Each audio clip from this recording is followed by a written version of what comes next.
భీష్మద్రోణుల చేత చంపబడుతున్న పాండవ పక్షంలోని శృంజయులు కేకీయులతో కలిసి పారిపోయారు. అటు నీ సైన్యం భీమార్జునుల చేత గాయపడి మూర్చిపోతుంది. ఇరుపక్షాల్లోని వీరులంతా మరణిస్తున్నారు. ఘోరంగా సాగుతున్న ఆ యుద్ధంలో ఇద్దరి వ్యూహాలు చెల్లాచెదురైపోయాయి.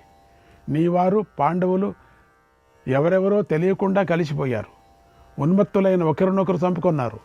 నీ పక్షంలోని వారు శత్రువులతో పోరాడుతున్న తీరు అద్భుతంగా ఉంది అన్నాడు సంజయుడు. శ్రీకృష్ణాయ పరమాత్మనే నమః. 76వ అధ్యాయం. ధృతరాష్ట్రుడు సంజయుని ఇలా అడిగాడు. ఓ సంజయ, మన సేన అనేక గుణాలు గలది. తెలివిగా వ్యవహరిస్తుంది. పద్ధతి ప్రకారంగా నడుస్తూ ఉంటుంది. మన వ్యూహరచన యథాశాస్త్రంగా నిర్మించబడింది కనుక అమోఘమైంది. దానికి తిరుగులేదు. పైగా మన సేన మనపై ప్రసన్న భావాన్ని కలిగి ఉంది. మనలను ఆదరిస్తోంది. వినయాన్ని కలిగి ఉంది. ఏ వ్యసనాలు లేకుండా ఉంది. గతంలో మన కోసం గొప్ప పరాక్రమాన్ని ప్రదర్శించింది. మన సేనలో ముసలివారు లేరు, బాలురు లేరు, కృషించిన వారు లేరు, అలాగే స్థూలకాయరు ఎవరూ లేరు, పెద్ద పొట్ట గలవారు లేరు. అందరూ పొడువుగా ఉంటారు, వేగంగా పనిచేస్తారు. మన యోధులు శక్తి గలవారు, రోగం లేనివారు. అందరూ శస్త్రాలు కవచాలు ధరించున్నారు. రకరకాల శస్త్రాలు పట్టుకొని ఉన్నారు. కత్తి యుద్ధంలో, మల్ల యుద్ధంలో, గదా యుద్ధంలో నేర్పు గలవారై ఉన్నారు. ప్రాసాలు, తోమరాలు, లోహ పరిఘలు ప్రయోగించడంలో నిపుణులై ఉన్నారు. బిందిపాలలు, శక్తులు, ముసలాలలు, కంపనాలు, కణపాలు మొదలైన విచిత్ర శస్త్రాలను ప్రయోగించడంలో నేర్పుగలవారు ఉన్నారు. అక్కడక్కడ ఏమేమి ఆయుధాలు ఉన్నాయి అన్నీ కూడా ముష్టి యుద్ధాలు చేయటంతో కూడా నిపుణులై ఉన్నారు. ఆ కులిమిలో ఇనప కాల్చేవాడు ఏమేమి ఆయుధాలు చేస్తాడో దానికి ఒక్కొక్క పేరు. ఇష్టం వచ్చిన ఆయుధాలు చేశాడు. ఒకటి ఇట్లా, ఒకటి చొట్ట, ఒకటి తట్ట, ఒకటి పట్ట. కొన్ని దాంట్లకు మాత్రం పేర్లే, మిగతా దాంట్లకు పేర్లు లేవు, ఏమీ లేవు. కొన్ని ఇట్లా, కొన్ని ఇట్లా, కొన్ని ఏంటేంటో విచిత్రంగా ఉంటాయి. కొన్ని పొడిచేది, కొన్ని 4 పొడిచేది, కొన్ని 5. దాంట్లకంతా ఒక్కొక్క పేరు పెట్టుకున్నారు. అవి అన్ని దాంట్లో ప్రయోగించడంలో అందరూ నేర్పులు. ఒక్కొక్క దాన్ని ప్రయోగిస్తే చేతికే వెళ్ళి పడాలంటే చేతికే వెళ్ళి పడుతుంది. అటువంటి నేర్పు ధనుర్విద్యలను ప్రత్యక్షంగా నేర్చుకున్నారు. ఎల్లప్పుడూ వ్యాయామం చేస్తూ ఉంటారు. శరీరాన్ని దృఢంగా ఉంచుకుంటారు. శస్త్రాలను పట్టుకోవటం, వాటిని ప్రయోగించటం మొదలైన శస్త్రాలకు సంబంధించిన సకల విద్యల్లో నిపుణులై ఉన్నారు. వాహనాలు ఎక్కటంలోనూ, దిగటంలోనూ, ముందుకు పోవటంలోనూ, మధ్యలోకి దూకటంలోనూ అన్ని విధాలా నేర్పులై ఉన్నారు. గట్టిగా కొట్టుకోవటంలోనూ, ముందుకు ఉరకటంలోనూ, వెనక్కు తగ్గటంలోనూ వారికి గొప్ప నైపుణ్యం ఉంది. వెనక్కు పరిగెత్తేగల నైపుణ్యం ఉంది. అప్పుడు మాత్రమే అట్లా చేసి వెనక్కే పోయేవాళ్ళు. మనం ముందు కదా పరిగెత్తుతాము, వాళ్ళు వెనక్కు పరిగెత్తుతారట. ఆ ముందు వాడు చూసుకుంటూ ఉంటాడట. అంటే వాళ్ళకి అది రాదు అనే దృష్టితో వాళ్ళు కూడా నేర్చుకుంటారు. వాళ్ళు వెనక్కిపోరు కదా, వాళ్ళు ముందు వస్తూ ఉంటారు, ఈయన వెనక్కిపోతూ ఉంటారు. ఏనుగురు, గుర్రాలు, రథాలతో యుద్ధం చేయటంలో మంచి శిక్షణ కలవారై ఉన్నారు. నిజమే, బాగా పరీక్షించబడి ఉన్నారు. వారికి మనం న్యాయబద్ధంగా వేతనాలు ఇవ్వటం కూడా జరిగింది. వారంతా మిత్రుల వల్ల కానీ, చిన్న చిన్న ఉపకారాలతో కానీ మన సేనలోకి చేరలేదు. బంధుత్వం వల్ల కానీ, స్నేహం వల్ల కానీ, బలవంతంగా కానీ మన సేనలోకి చేరలేదు. మన సేన సర్వశ్రేష్టమైనదిగా ఉంది. అందరూ సంపన్నులై ఉన్నారు, ఉన్నంతగా ఉన్నారు. వారి బంధువులు, ఆత్మీయులు అందరూ ఆనందంగా ఉన్నారు. ఎందుకంటే మనం వారికి ఎంతో ఉపకారం చేశాము. అందువల్ల వారంతా కీర్తిమంతులు, అభిమానవంతులై ఉన్నారు. ఓ సంజయ, లోకపాలకులతో సమానమైన మన ప్రధాన వ్యక్తులు, అధికారులు అనేక పర్యాయాలు మన సేనల వ్యవహారాల శైలిని గమనిస్తున్నారు. మన సేనల పోషణాలను గమనిస్తున్నారు. ఇదంతా లోకానికి తెలుసు. భూమండలాల్లో ప్రసిద్ధి గడించిన అనేక గౌరవాలను పొందిన రాజులు తమ సేనలతోనూ సేవకులతోనూ కలిసి తమంత తాముగానే మన దగ్గరకు వచ్చారు. వారి వల్ల మన కౌరవ సేన రక్షించబడుతోంది. మన సేన మహాసముద్రంలాగా నిండుగా ఉంది. రెక్కలు లేకుండానే ఎగరగల పక్షిలాగా ఉంది. సముద్రంలో నదులు కలిసినట్లుగా ఇతర రాజులు, సేనలు, రథాలు, ఏనుగులు వచ్చి మన సేనలో కలిశాయి. అటువంటి భీకరమైన మన సేన సముద్రంలో నానా యోధులు నీరు అయి ఉన్నాయి. వాహనాలు, అలలు, నదులై ఉన్నాయి. క్షపణులు, కత్తులు, గదలు, శక్తులు, బాణాలు, ప్రాసాలు మొదలైన ఆయుధాలు కరత పెట్టే జంతువులు అయి ఉన్నాయి. ఈ విశాల సేన ధ్వజభూషణాలు ఊరిపిడి శబ్దాలతోనూ రత్న పతాకాలతోనూ పరిగెత్తుతున్నటువంటి గుర్రాలు ప్రకంపనతో నిరంతరం గర్జిస్తున్న మహాశబ్దంలాగా ఉంది. అది సముద్రమే. నా సేన ద్రోణ, భీష్మ, కృతవర్మ, కృపుడు, దుశ్శాసనుడు, సైంధవుడు, భగదత్తుడు, వికర్ణుడు, అశ్వత్థామ, శకుని, బాక్లీకుడు మొదలైన ప్రముఖ వీరులతో రక్షింపబడుతోంది. అటువంటి గొప్పదైన నా సేన రణరంగంలో సంహరింపబడుతూ ఉన్నది. అన్ని హంగులు ఉన్నటువంటి నా సేన నాశనమైపోతుంది. దానికి ప్రారబ్ధ కర్మయే కారణమై ఉంది. ఓ సంజయ, లోకంలోని మానవులకు కానీ మహాత్ములైనటువంటి ప్రాచీన ఋషులు కానీ ఇంతటి నా సేనను ఎప్పుడూ చూసి ఉండరు కదా. ఇంతటి ప్రభావం గల నా సైన్యం యుద్ధంలో చంపబడిందంటే విధియే కారణం. ఆ విధి తప్ప మరే ఇతర కారణం లేదు అని నాకు అనిపిస్తుంది. నాకంతా విపరీతంగా కనిపిస్తుంది. ఇంతటి ఘోరమైన నా సైన్యం పాండవులను ఎదిరించలేకపోయింది. దేవతలే పాండవుల కోసం రణభూమిలో ప్రవేశించి ఉంటారు. వారే నా సైన్యాన్ని చంపుతూ ఉంటారు. విదురుడు నిత్యము నాకు మంచి మాటలను చెబుతూ నాకు మేలునే చేకూరుస్తూ ఉంటాడు. బుద్ధిహీనుడైన నా కొడుకే ఆ మాటలు వినలేదు, మంచిని గ్రహించలేదు. విదురుడు సర్వజ్ఞుడు, అన్నీ తెలిసినవాడు. ఆ మహాత్ముడి యొక్క బుద్ధి ఇదంతా జరిగి తీరుతుందని ముందే గ్రహించి ఇప్పుడు జరుగుతున్న నాశనాన్ని ఆయన ముందే చూశాడని అనుకుంటున్నాను. సంజయ, ఇదంతా ఇలాగే జరగవలసి ఉంటుంది. బ్రహ్మ ఎలా సృష్టించాడో అలా జరుగుతుంది. మరి అలా జరగదా అని తన కుమారులు ఎలాగైనా జయిస్తారు అనే ఆశతో అన్నాడు ధృతరాష్ట్రుడు. శ్రీకృష్ణాయ పరమాత్మనే నమః. 77వ అధ్యాయం. సంజయుడు ధృతరాష్ట్రుడికి ఇలా చెప్తున్నాడు. ఓ మహారాజా, అయ్యా, నీ దోషం వల్లనే ఈ బాధంతా కలుగుతుంది. ఎన్ని మాటలు చెప్పాడు. ధర్మ సాంకర్యం వల్ల ఏర్పడిన దోషాన్ని నువ్వు చూస్తున్నావు. ధర్మ సాంకర్యం అంటే దానికి అపరాధం చేస్తున్నావు. దుర్యోధనుడు దోషాన్ని తెలుసుకోవటం లేదు. నీ దోషం వల్లనే గతంలో జూదం జరిగింది. నీ దోషం వల్లనే పాండవులతో యుద్ధం ఏర్పడింది. ఆ తప్పుకు నువ్వే ఇప్పుడు ఫలితం అనుభవిస్తున్నావు. ఆత్మనైవ కృతం కర్మ ఆత్మనైవోపభుజ్యతే ఇహ చ ప్రేత్యవా రాజన్ త్వయా ప్రాప్తం యథాతథం. రాజా, ఈ లోకంలో అయినా పరలోకంలో అయినా తన కర్మ ఫలితాన్ని తానే అనుభవించి తీరాలి కదా. కనుకనే నీకు తగిన ఫలం నీకు లభించింది. ఏమంటే ఇప్పుడిప్పుడే అనుభవిస్తున్నాను.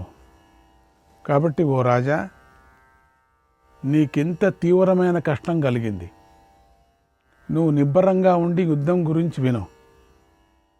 జరిగింది జరిగినట్లుగా నేను చెబుతూ ఉంటాను, నువ్వు విను. భీముడు పదునైన బాణాలతో నీ మహాసేనను చెదరగొట్టాడు. నీ కుమారులపైకి దాడి చేశాడు. నీ కుమారులు కూడా కోపించి భీముడిపైకి దాడి చేశారు.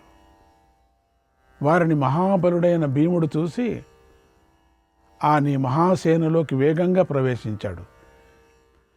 భీముడు కథ వచ్చినప్పుడంతా ధృతరాష్ట్రుడికి ఎక్కడలేని కోపం, ఎక్కడలేని దుఃఖం.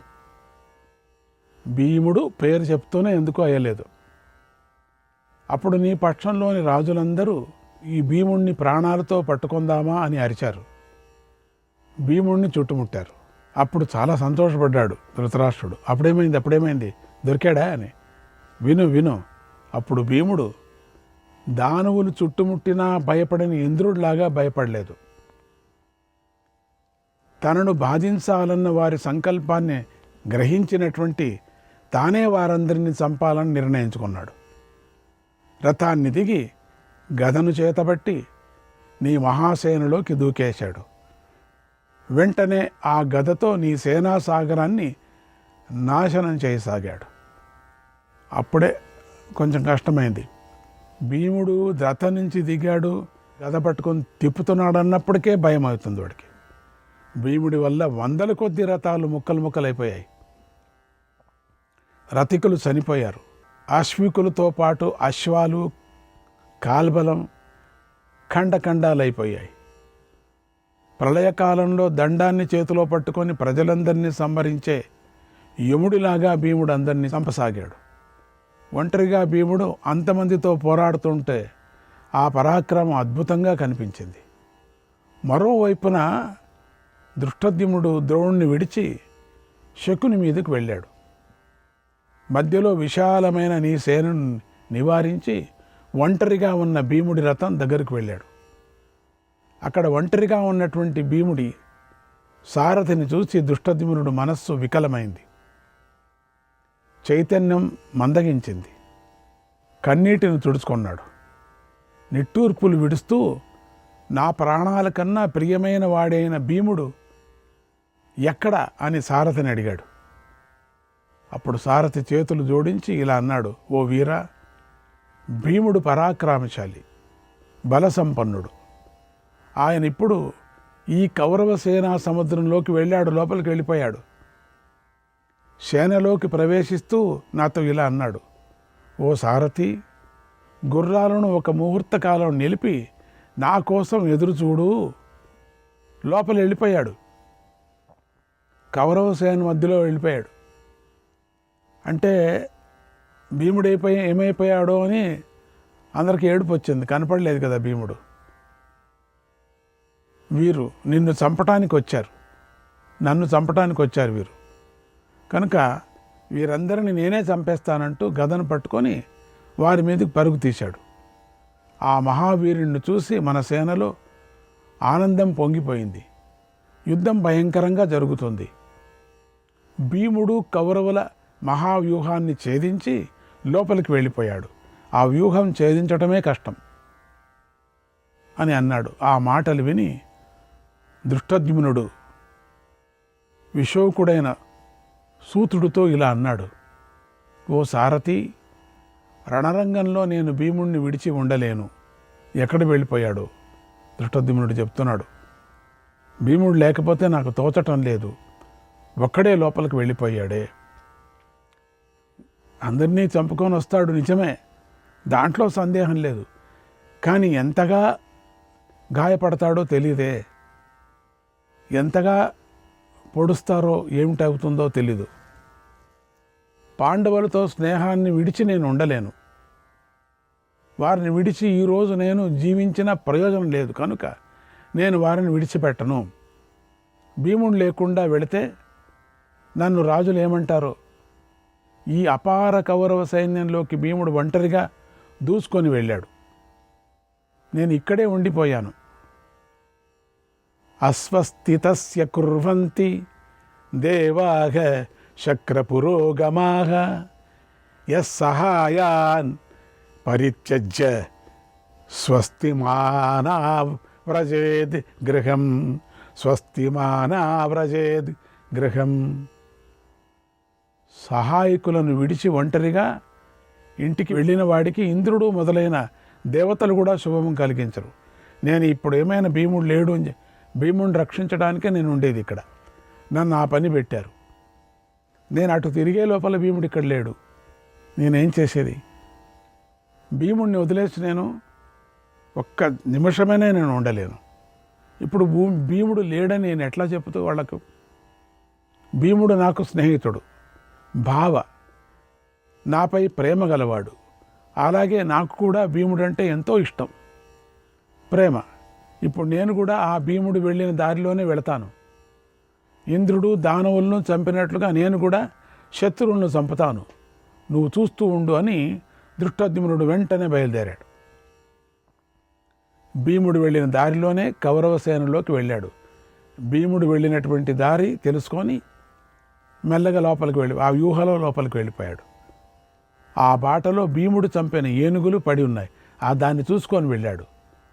దృష్టద్యుమ్నుడు వాటిని చూశాడు. తర్వాత కొంత దూరంలో శత్రువులను సంహరిస్తున్నటువంటి భీముడిని కూడా చూశాడు. అప్పుడు భీముడు గాలి బలవంతంగా చెట్లను పెకిలించి నేల కూలుస్తున్నట్లుగా శత్రువులను నేల కూలుస్తున్నాడు. అక్కడ భీముడు తీవ్రంగా గదతో కొడుతూ ఉండగా రతికులు, ఆశ్వీకులు, కాల్బలం, ఏనుగుల పెద్దగా ఆర్తనాదాలు చేస్తున్నాయి. నీ సేనను చంపటంలో విజయం సాధించాడు. అప్పుడు నీ సేనలో ఆహాకారం పుట్టింది. నీ యోధులందరూ ఎదురు తిరిగారు. నిర్భయంగా బాణవర్షం కురిపిస్తూ భీముడి చుట్టూ నిలబడ్డారు. వారిని దృష్టద్యుమ్నుడు చూశాడు. వెంటనే దృష్టద్యుమ్నుడు అక్కడికి చేరాడు. అప్పుడు భీముడి శరీర అవయవాలన్నీ బాణాలతో గాయపడి ఉన్నాయి. దృష్టద్యుమ్నుడు అనుకున్నట్టుగానే భీముడికి విపరీతమైన బాణాలన్నీ గుచ్చుకున్నాయి. భీముడు పాదచారి అయి నేల మీద నిలబడి ఉన్నాడు. చేతిలో గదను పట్టుకొని ప్రళయకాల యముళ్లాగా ఉన్నాడు. దృష్టద్యుమ్నుడు వెంటనే ఆ భీముణ్ణి తన రథం మీదకి ఎక్కించుకొని శరీరానికి గుచ్చుకున్న బాణాలను తీసేశాడు. శత్రు మధ్యలో భీమసేనుణ్ణి కౌగలించుకొని ఓదార్చాడు. అలా తీవ్రమైన యుద్ధం జరుగుతూ ఉంది. దాన్ని చూసి దుర్యోధనుడు సోదరులతో ఇలా అన్నాడు, సోదరులారా, దుర్మార్గుడైన ఈ దృష్టద్యుమ్నుడు భీముడితో కలిశాడు. ఇప్పుడు మనం మహాసేనతో ఈ దృష్టద్యుమ్నుడిని ఆక్రమించుదాం. మనం చేయాల్సింది ఏమిటంటే భీముడిని పడగొట్టాలంటే మొదట దృష్టద్యుమ్నుడిని చంపేసేయాలి. ఈ శత్రువు మన దగ్గరకు వచ్చి మన సేనకు కీడు చేయకుండా చూసుకుందామన్నాడు. ఆ మాటలతో వారందరూ ప్రేరణ పొందారు. దృష్టద్యుమ్నుడు రాకను సహించలేకపోయారు. ఎందుకంటే భీముడిని ఒక్కడనే చంపవచ్చు అనుకున్నారు. కానీ భీముడు చచ్చేవాడు కాదు, చచ్చేలాగా చేస్తామనుకున్నారు. ధనస్సులను, అస్త్రాలను పట్టుకొని ఆయుధాలను పైకెత్తారు. రథఘోషలతో భూమిని కంపింపజేస్తూ వచ్చారు. ప్రళయకాలంలో కేతువులలాగా దృష్టద్యుమ్నుడిని చంపాలని మీదపడ్డారు. నీ కుమారులు దృష్టద్యుమ్నుడిపై బాణవర్షాన్ని కురిపించాడు. కానీ దృష్టద్యుమ్నుడు చిత్రంగా పోరాడగల వీరుడు కదా. అతడు వేగంగా పదునైన బాణాలతో వారందరినీ గాయపరిచాడు. వారందరినీ కలతపడేలాగా చేశాడు. నీ కుమారులను చంపాలని భయంకరమైన ప్రమోహనాస్త్రాన్ని ప్రయోగించాడు. దైత్యులపై దేవేంద్రుడు కోపించినట్లుగా నీ కుమారులపై దృష్టద్యుమ్నుడు కోపించి ఆ అస్త్రాన్ని ప్రయోగించాడు. ఆ ప్రమోహనాస్త్రంతో నీ కుమారులు బుద్ధిని కోల్పోయారు, శక్తిని కూడా కోల్పోయారు, మోహానికి లోనయ్యారు. చనిపోయిన వారిలాగా వారు అచేతనులై పడిపోయారు. ఆ నీ కుమారులను చూసి ఏనుగులు, గుర్రాలు, రథాలతో సహా కౌరవ సేనలు అన్ని వైపులకు పారిపోయాయి. ఆ సమయంలో ద్రోణుడు ద్రుపదుడి మీదకు వచ్చాడు. 3 భయంకరమైన బాణాలను ప్రయోగించి ద్రుపదుడిని గాయపరిచాడు. అప్పుడు ద్రుపదుడు పూర్వ వైరాన్ని తలుచుకుంటూ పారిపోయాడు. అలా ద్రోణుడు ద్రుపదుడిపై గెలిచి శంఖాన్ని పూరించాడు. ఆ ధ్వనిని విని సోముకులందరూ ఎంతో భయపడ్డారు. తర్వాత ద్రోణుడు ప్రమోహనాస్త్రంతో మూర్ఛపోయిన నీ కుమారులను గురించి విన్నాడు. వేగంగా వారు ఉన్న చోటుకొచ్చాడు. భీమా దృష్టద్యుమ్నులను చూశాడు. మోహంతో పడిపోయిన నీ కొడుకులను చూశాడు. వెంటనే ఆయన ప్రజ్ఞాస్త్రాన్ని ప్రయోగించి ఆ ప్రమోహాస్త్రాన్ని నిర్వీర్యం చేశాడు. అప్పుడు నీ కుమారుడు స్పృహలోకి వచ్చారు. అంతా ఒక్కొక్కరుగా స్పృహలో వచ్చి అందరూ లేచారు. మళ్ళీ వారందరూ భీమ దృష్టద్యుమ్నులపై యుద్ధానికి దిగారు. అప్పుడు ధర్మరాజు తన సైనికులతో ఇలా అన్నాడు, ఓ వీరులారా, యుద్ధభూమిలో మీ శక్తినంతా ఉపయోగించండి. భీమ దృష్టద్యుమ్నులకు సహాయం చేయండి. అభిమన్యుడితో కూడిన 12 వీరులారా, కవచాలు ధరించండి. భీమా దృష్టద్యుమ్నులు ఎక్కడున్నారో తెలుసుకోండి. నా మనస్సు ఎంతో కలత చెందుతుంది అన్నాడు. శ్రీకృష్ణాయ పరమాత్మనే నమః.